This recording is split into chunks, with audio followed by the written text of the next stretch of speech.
shit, I came out the gutter. Me, my mother, and my brother. The stove in the kitchen was heat for the winter. What's up, y'all? Welcome back to Faded Truth. Before you do anything, subscribe. And this show is sponsored by Cannabis Talk every Monday through Thursday. Make sure you're tuned in with your lovely host, Angie Ma, and my partner, DJ Memphis Hollywood, 4 p.m. Pacific, 6 p.m. Central. Download that Mixler app and search Mainstream Radio.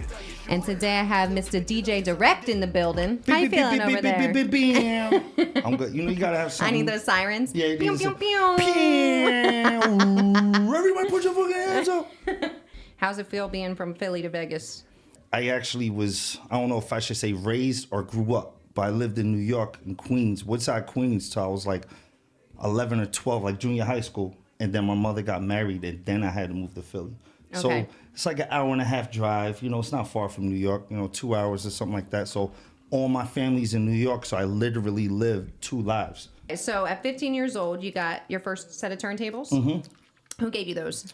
So the reason why I got turntables, I was a real bad kid growing up in Philly. Like, you ever hear that show, Scared Straight? Mm-hmm. I failed? No, actually, I passed. You failed the class? After that, I was like, look, I don't want to get in trouble no more. It was, this isn't worth it. Actually seeing a real prison and seeing all that stuff, like you go through that, you go through that whole mindset, and I'm like, I don't want to get in trouble no more. Shout out to my step pop, rest in peace. He passed. My mother was like, look, it's July 31st, 98. She was like, we need something so you could stop getting in trouble. I was like, look, get me turntables. I'm really gonna pursue this thing. Like, I love hip hop. I'm not good at rapping. Damn, so you already had the dream in your head. I had the dream, but just not the teenager. money. And it's kind of hard to get a job, especially back then when you're 14, 15 years old. And the neighborhood McDonald's wasn't hiring me. I was one of the bad kids in the neighborhood. So, I wasn't going to do paper route. I don't think I would have been successful in that. So, I would shovel snow, cut lawns here and there, but I wasn't making enough money to get like a $500-$600 DJ setup at 14, 15 years old. Then she got it for me. Now I'm here 22 years later, I think. I'm in Vegas. I accomplished a lot so far. So you get the turntables, and then are you already like YouTubing how to spin and stuff, or you don't even have YouTube? No, back then, it wasn't. Right? It wasn't even like that. Wasn't no computers. No, you had to know somebody so they could come over. There was this kid named DJ Question. Shout out to Question. He hooked up my turntables in Philly, and he taught me the ropes. From like how to cut, how to blend. Just how to rock a party. What makes sense. And for my first 3-4 years, 5 years, I was terrible. The worst DJ you could ever, the worst DJ you could, but you have to go through that. You have to be at those bottom, minimal steps in order to succeed and grow, So it was a passion of mine. So losing wasn't really a bad thing. Quitting wasn't an option. I could get knocked down all day, but I had that Rocky Balboa in my chest. You know what I'm saying? You only lose if you quit. Exactly. Otherwise, you're just going. Exactly. So I kept going. The main thing to do is just to have fun, and everything will just come. Everything will fall in place. You just need to have fun. I mean, I feel like DJing is one of the best jobs because you're in the booth, you're fucking doing what you love, you're listening to music, you're controlling the music, and you got a bunch of bitches in there with alcohol. You know what? There's great things to it, and wherever there's high ups, there's something that's great. There's always something just as negative. When things are going so right, so high, things can also fall left on the other side. What's the craziest thing that's happened in the DJ booth to date? Well, that I could talk about? As a DJ, you have your friends come out, oh, let's go to dinner before or whatever, right? Like, you might have some beans, you might have something, and then you're in a club full with, 3,000-4,000 people, and the lights are all in your face, you got the cameras, and your stomach starts tripping. And you're like, yo, I got to go to the bathroom. And what do you do when the bathroom's all the way across in the other room? And you don't have to go and do number one. You know what I'm saying? So those are certain things you got to learn to, if you eat, you can't eat past 5 o'clock. It depends on what time you got to get on. If you have a 12 o'clock set, 1 o'clock set, right. You got to stop eating. You learned your pre. Exactly. But I had to learn the hard way. So one thing I will say is there's a couple songs you could play so you could go do your thing. And 2 of them, it depends on the crowd. But one is California Love.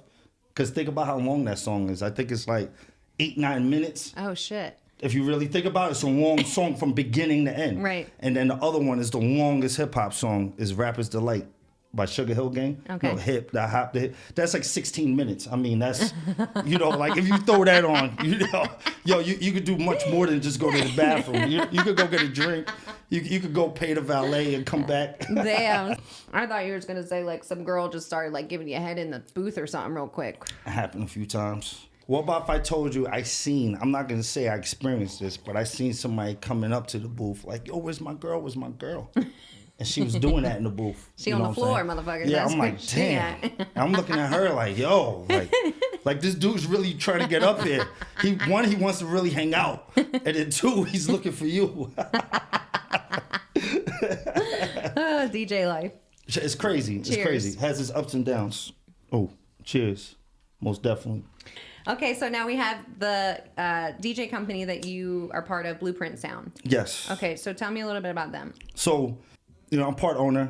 I have a business partner. His name's D. He was always like a mentor to me, and he's a good friend. And he ran a lot of clubs in Vegas. He was like a promotions director. So he's the guy that gets like the main GA in the club. Okay. When you need like 2,000 people on the dance floor and not the tables. He's the guy? He's the guy. I always admired, what he did. And he was a great businessman. So he actually showed me the structure on how to run a business and own it and be a business owner. Nice. And the way you have to carry yourself. And there's certain things you have to do, the ups and downs of what's going to happen and what you have to be prepared for. Mm-hmm. So that's one of the things that we always, I always got smacked in the face, but I knew it was going to happen. So it didn't hurt as bad. Mm-hmm. You know what I'm saying?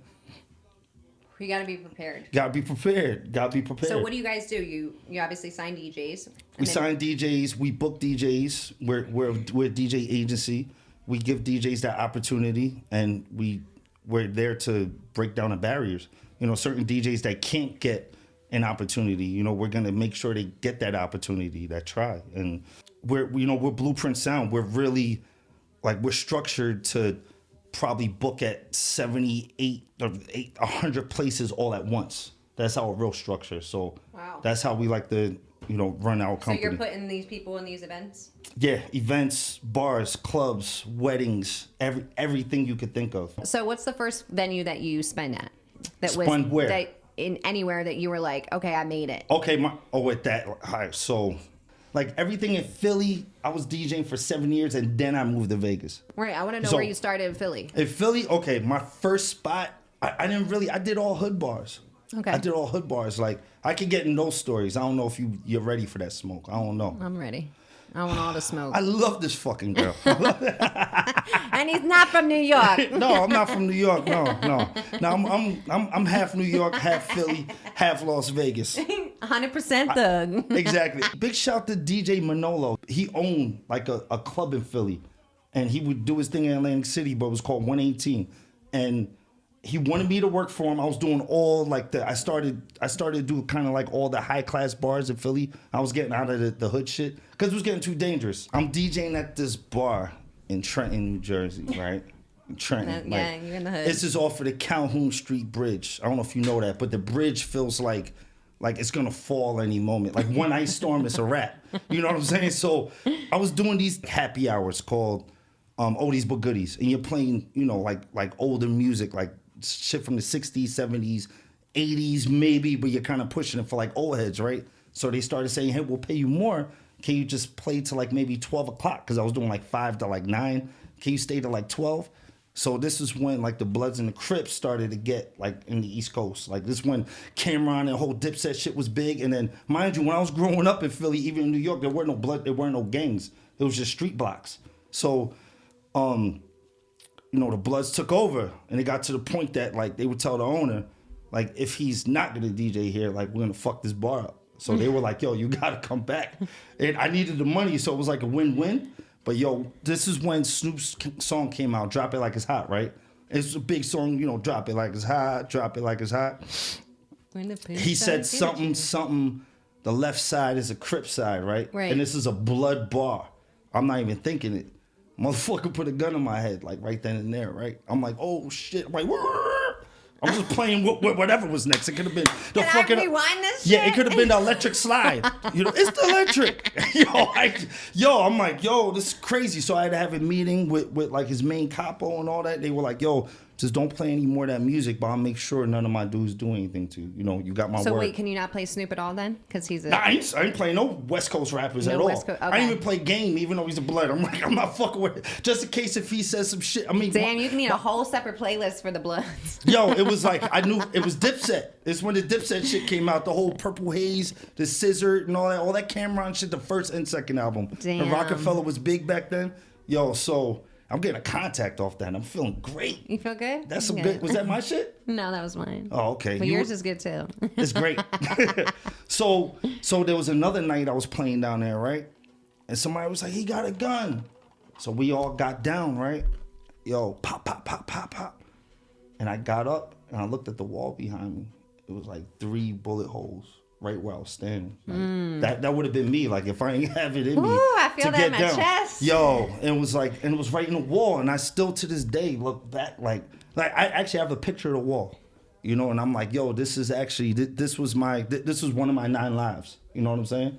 And yeah, it was crazy. It was crazy. So then you start getting into the bougie places. I started getting into bougie places. And then you end up in the fucking top of Drais, fucking residency. So there was a whole long, like, like I've been in Vegas for 15 years. I started working at Drais 12, 13 years ago. And, and house music was the big genre, actually, which was crazy.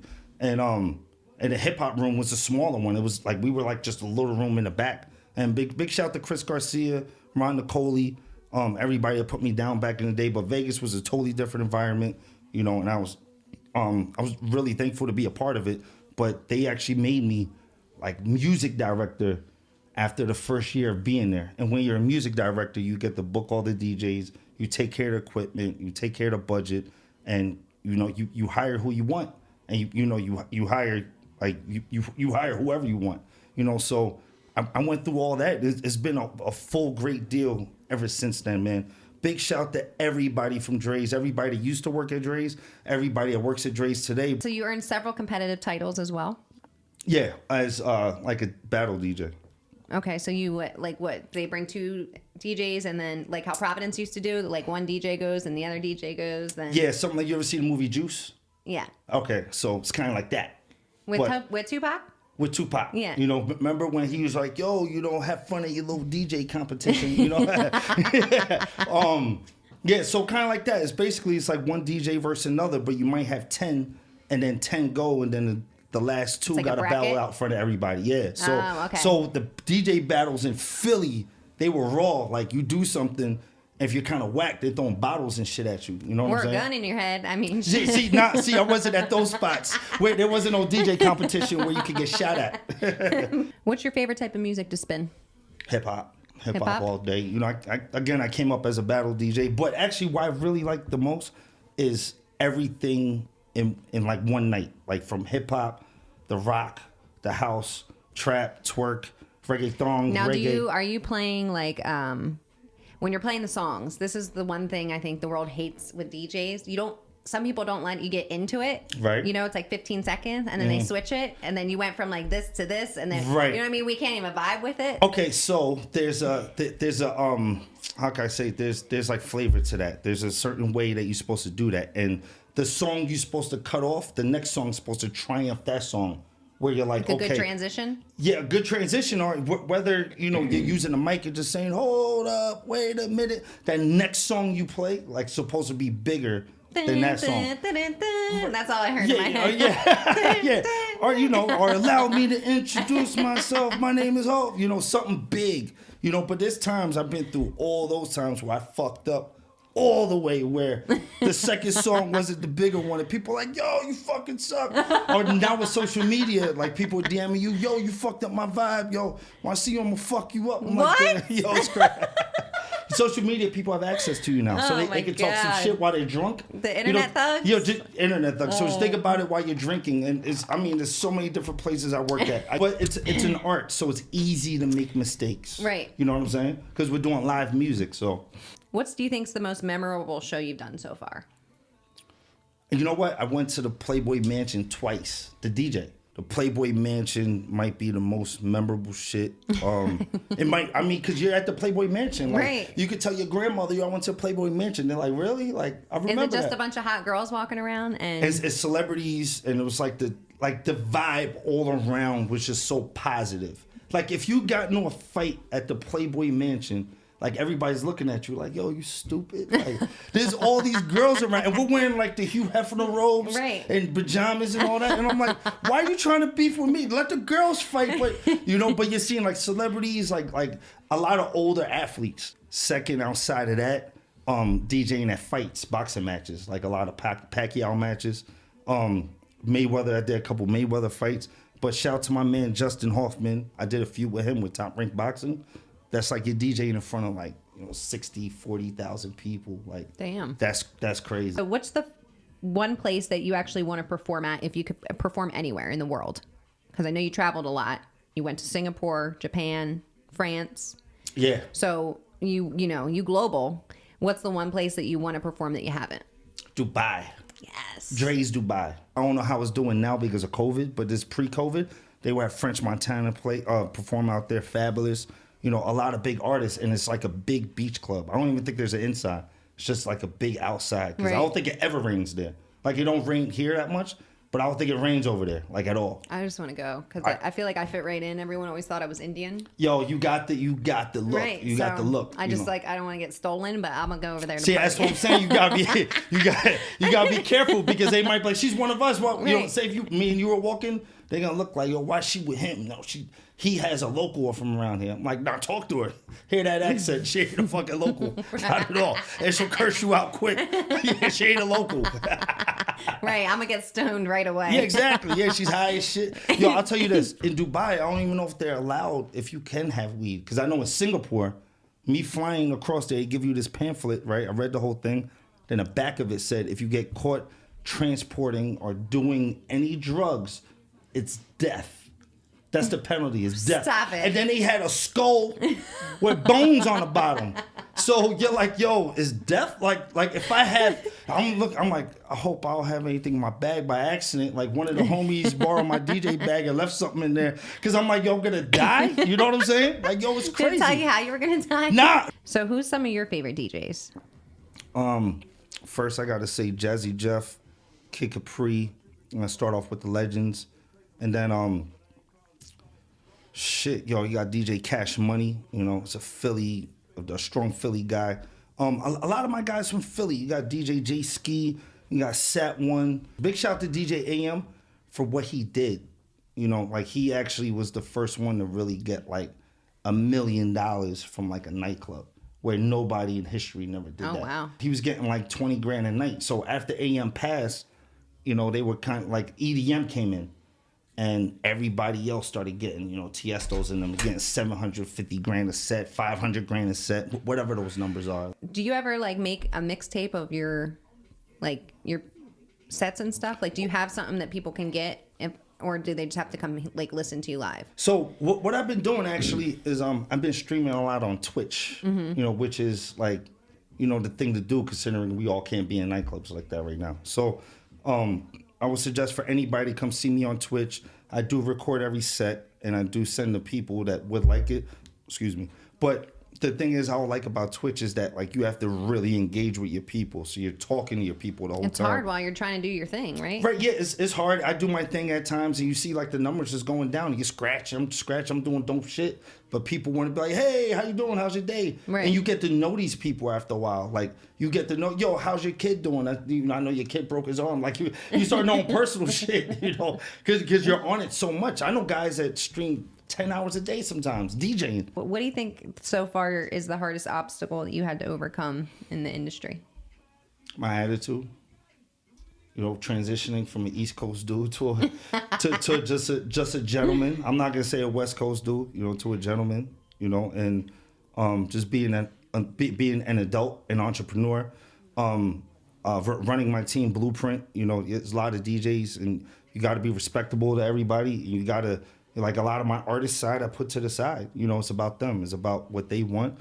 It's about what they feel. You got to listen to them, and they all know I'm open ears to listen or whatever they need, whatever I can help them with. So, there was always that artist competitive side I had, but when it comes to my own team, I'm like, I can't compete with the crew, so there's a side you have to put down, and I had to learn how to be 100% businessman, So there's like Dame Dash and Jay-Z, I have to try to be both. You know what I'm saying? Right. And Biggie and Puffy, I try to be both, and that's me. So do you think Bing, bing, bing, bing. Pew, pew, pew. Pew. Big dog pitbulls in the motherfucking building. Do you think you're living your dream? Yeah. 100%? Yeah. I'm definitely living my dream. I have a kid now, and I have a little girl, and like it's, she's almost a year. So with that, that's like now me being a father is like a totally different ball game. So that's my next biggest accomplishment, to be successful at that. Right. Because the only thing I want to do in life right now is be a number one dad. Like no matter what bad day I have, no matter what bullshit I hear, no matter what goes on, I look at her face and it doesn't even matter. What's the hardest part about being a girl dad? That knowing that I was a so-called or try to be Playboy back in the day, and you think of that shit like, okay, God. You don't want your daughter to be the one in the DJ booth. No, I don't. Then I failed. You know what I'm saying? I failed 100%. So you think about those things, but she's so young now that I know I'm gonna think about those things. I don't even want to get to those thoughts yet, but I'm like Will Smith and Martin. Right. You at least 30. Yo, Reggie comes to the crib. I'm jacking him up. Like, yo, who the fuck are you? Yo, let me see your ID. Who the Yo, fuck get the is fuck up Reggie? against the wall. Like, yo, you DJ, motherfucker? You ever make love to a man? Yeah, exactly. If she wanted to date a DJ, that would be my hardest obstacle, because I would be like, please, no. What kind of car do you want? I'll buy it for you. You just can't date him. You can't. I'm a DJ, and I was for a long time. watch her get her heart broke before she gets it broke. Oh, and you're like, I already saw this movie. Yeah, and that's the hardest shit that, I think that, like, I'll have to deal with that now, because now she's just started walking, so she's gonna start talking like any day. She's going to college next week before you know it. That's that's the stuff you got to think about and consider. But all you got to do is be there for her. That's it. Because like you said, you didn't have a father figure. So I know you trying to go extra hard. Yeah. Especially when you have a girl. It's like that's like a whole different connection. Yeah. So all you really have to do is be there and be honest and fucking talk about shit and be real. And be like, look, I don't want you to be a hoe. So this is what you're gonna be doing. Yeah. So who do you think's influenced you the most overall? You know what I would have to say for real? My mom's. And the bishop of my church. Oh wow. They're like really hardcore workers. They're people that get knocked down and don't stay down. So I always learn to see that, like, you're gonna get knocked down, but it's not about how much you get knocked down, it's how much you can keep taking and keep getting up and moving forward. So I always seen that. I've always seen that, and I've always, my family, they're a whole bunch of winners, but I just seen them get knocked down. I just seen the losses. I know the losses. I felt them. I seen them. I visualized them, but I seen that growing up. So where'd you get direct? I had a few DJ names, and like I would go to my family like, yo, what do you think about this name? And they're like, that shit is whack.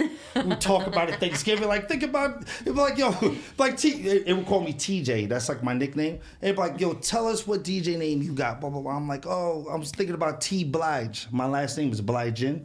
So I thought T Blige, and they're like, ha ha ha, that shit is so whack. And I'm like, oh my God. So I had the pressure on me one night, and I was going to do a gig in Harlem with a family member of mine. I was driving, and my cousin asked me, he was like, yo, what's your DJ name?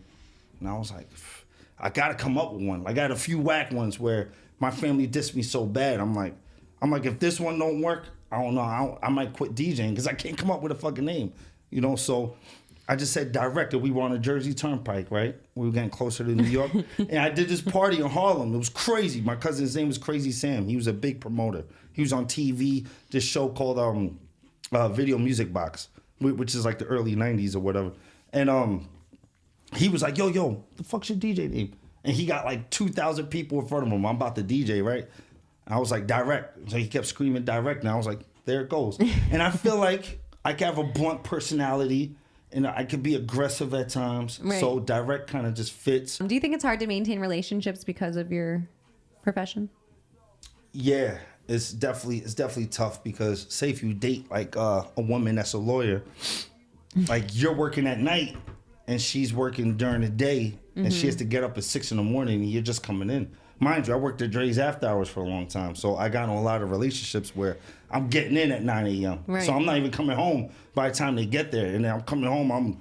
I'm lit. Right. I had a good night. I was with Mike Tyson last night. You know what I'm saying? Like, yo, I was with Dan La Hoya. Like, I got pictures with all of them. So, like, you're having good times. And then next thing you know, it's like, oh, this isn't going to work for me. I want a regular guy that, has a 9 to 5. And, right. Or just me. I'm like, this ain't going to work for me. Right. You know what I'm saying? Like, I need you to come out with me and go have a drink with me on Tuesday night. Come to Dust. I need you to come to AC. The Dust Tuesdays, and then we're going to 21 Bar after upstairs, and you don't have to worry about. Then we're going to Ducktown or You're going to Ducktown after. Ducktown, definitely. We're getting wings. We're gonna watch a few fights. I'll tell you one thing. I got a contact like a mother. I smoke a lot, but I really feel like I'm smoking. It's faded truth. Yeah, because I'm losing my thought. I'm like, yo. What's the craziest thing that's happened to you with a female? Okay. I'll tell you a story. Right, I'm coming home from Drais, right? So there was a girl I was dealing with in LA, and I told her, I was like, I'm gonna leave the key under the mat. Come to the crib. She flew in. I think she drove in. She left at like 6 a.m. She's like, I'll probably get there by the time you get there. I got there like 10 o'clock late, right? I forgot she was coming. She had a key to my crib, right? You had another bitch.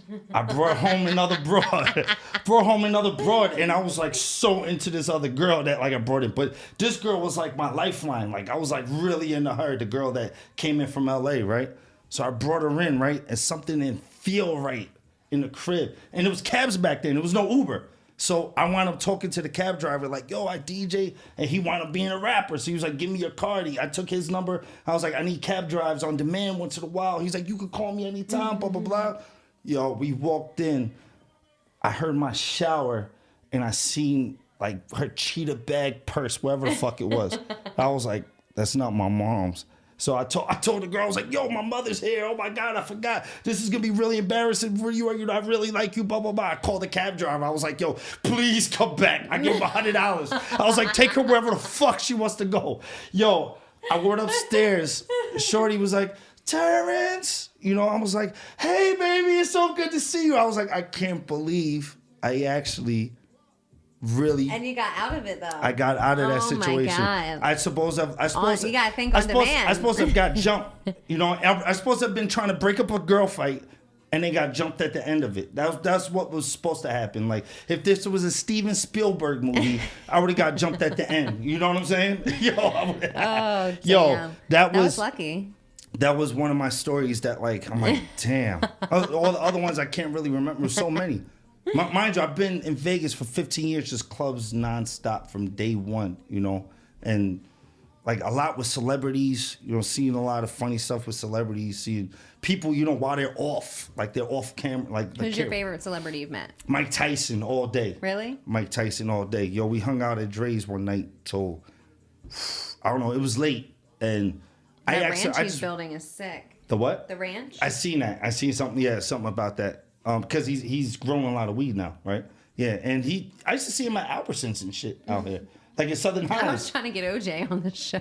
Yo, He's here. So let me tell you this. Let me tell you, I got a little OJ story, right? So I'm watching The People vs. OJ. Have you seen it? Yes. Okay, so I'm on, say, the 3rd season, right? Like I'm like really into it, 3/4 in, right?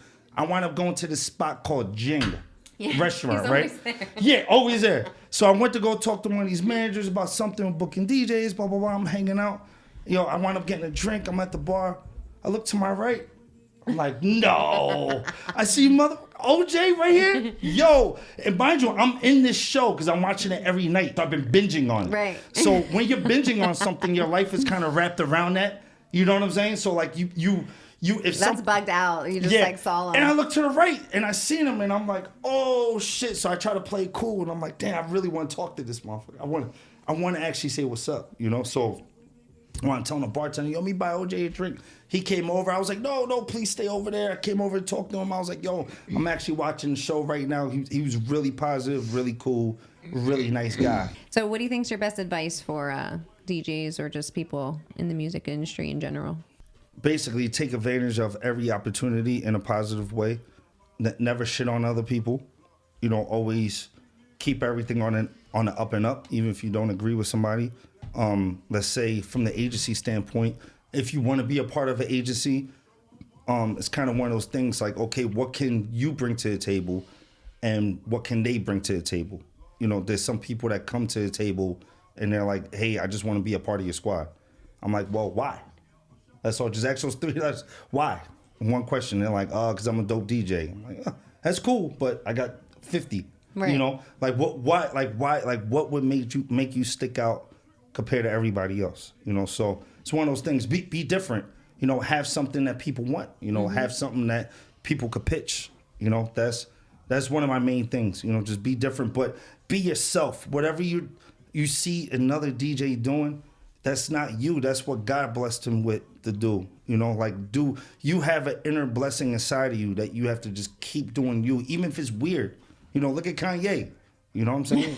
Yo, it's a weirdo. He's crazy, but yo, he had major accomplishments. But he's just out of his fucking mind. Right. You know, but my whole point is God blesses everybody, or whoever you believe in, your higher power, whoever you look for and you look into.